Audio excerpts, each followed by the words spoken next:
നമസ്കാരം.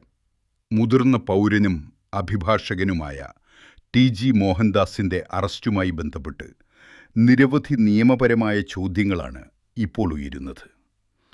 അറസ്റ്റ് നിയമവിരുദ്ധമായിരുന്നു. അറസ്റ്റിന് മുൻപ് പോലീസ് പാലിക്കേണ്ട നിയമ നടപടികൾ പാലിച്ചിരുന്നു. അദ്ദേഹത്തിന്റെ പ്രായവും ആരോഗ്യസ്ഥിതിയും പോലീസ് പരിഗണിച്ചിരുന്നു. ഈ ചോദ്യങ്ങളാണ് പ്രധാനമായും ഉയരുന്നത്.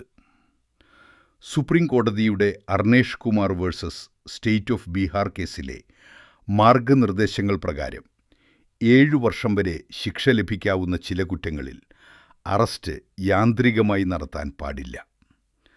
അറസ്റ്റ് അനിവാര്യമാണോ എന്ന് പോലീസ് പരിശോധിക്കേണ്ടതുണ്ട്. ഇതിന്റെ പശ്ചാത്തലത്തിലാണ് ടി.ജി. മോഹൻദാസിന്റെ അറസ്റ്റിനെക്കുറിച്ചും ചോദ്യങ്ങൾ ഉയരുന്നത്. എന്നാൽ മുതിർന്ന പൗരനാണെന്ന കാരണത്താൽ മാത്രം ഒരാളെ അറസ്റ്റ് ചെയ്യാൻ പാടില്ല എന്നൊരു പൊതുനിയമമില്ല. കുറ്റത്തിന്റെ സ്വഭാവം, ലഭിക്കാവുന്ന ശിക്ഷ, അന്വേഷണത്തിന്റെ ആവശ്യകത, മറ്റ് നിയമപരമായ സാഹചര്യങ്ങൾ എന്നിവ പരിഗണിച്ചാണ് അറസ്റ്റ് സംബന്ധിച്ച തീരുമാനം എടുക്കേണ്ടത്. ഇതിനൊപ്പം അദ്ദേഹത്തിന്റെ ആരോഗ്യസ്ഥിതിയെക്കുറിച്ചും ആരോപണങ്ങൾ ഉയർന്നിട്ടുണ്ട്. ശസ്ത്രക്രിയയ്ക്ക് ശേഷം വിശ്രമത്തിലായിരുന്ന അദ്ദേഹത്തെ രാത്രിയിൽ ചോദ്യാത്രിയിൽ ചോദ്യം ചെയ്യുകയും ദീർഘദൂര യാത്ര ചെയ്യിപ്പിക്കുകയും ചെയ്തത് ആരോഗ്യസ്ഥിതി പരിഗണിക്കാതെയുള്ള നടപടിയായിരുന്നുവെന്നാണ് വിമർശനം.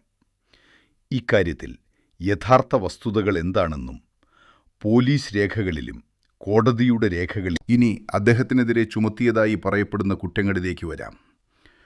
വിവിധ വിഭാഗങ്ങൾക്കിടയിൽ ശത്രുത വളർത്തിയെന്നാരോപിച്ച് BNS 353 സബ്സെക്ഷൻ 1 ക്ലോസ് B ഉൾപ്പെടെയുള്ള വകുപ്പുകൾ ചുമത്തിയതായി റിപ്പോർട്ടുകളുണ്ട്. ഇതിനു പുറമെ സ്ത്രീത്വത്തെ അപമാനിച്ചതുമായി ബന്ധപ്പെട്ട BNS 79, കേരള പോലീസ് ആക്ടിലെ 12ാം വകുപ്പ് തുടങ്ങിയ വ്യവസ്ഥകളും കേസിൽ ഉൾപ്പെട്ടതായി പറയപ്പെടുന്നു. എന്നാൽ ഒരു വ്യക്തിക്കെതിരെ ഒരു വകുപ്പ് ചുമത്തിയെന്നത് മാത്രം അയാൾ കുറ്റക്കാരനാണെന്ന് അർത്ഥമാക്കുന്നില്ല.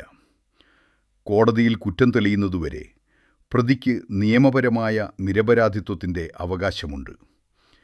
ഇവിടെയാണ് മറ്റൊരു പ്രധാന ചോദ്യം ഉയരുന്നത്. ഒരു വ്യക്തിയുടെ അഭിപ്രായ പ്രകടനം എവിടെയാണ് അവസാനിക്കുന്നത്? അത് നിയമവിരുദ്ധമായ വിദ്വേഷപ്രസംഗമോ കലാപാഹ്വാനമോ ആകുന്നത് എപ്പോഴാണ്? അഭിപ്രായ സ്വാതന്ത്ര്യം ഭരണഘടന നൽകുന്ന പ്രധാന അവകാശമാണ്. അതേസമയം നിയമപരമായി നിയന്ത്രിക്കാവുന്ന പ്രസംഗങ്ങളും പ്രവർത്തനങ്ങളും ഭരണഘടന തന്നെ അംഗീകരിച്ചിരിക്കുന്നുണ്ട്. അതുകൊണ്ടുതന്നെ ഒരു പ്രസ്താവനയുടെ മുഴുവൻ പശ്ചാത്തലവും, ഉപയോഗിച്ച വാക്കുകളും അതിൻ്റെ ഉദ്ദേശ്യവും സമൂഹത്തിലുണ്ടാക്കിയ പ്രത്യാഘാതവും പരിശോധിച്ച ശേഷമാണ് നിയമപരമായ വിലയിരുത്തൽ നടത്തേണ്ടത്.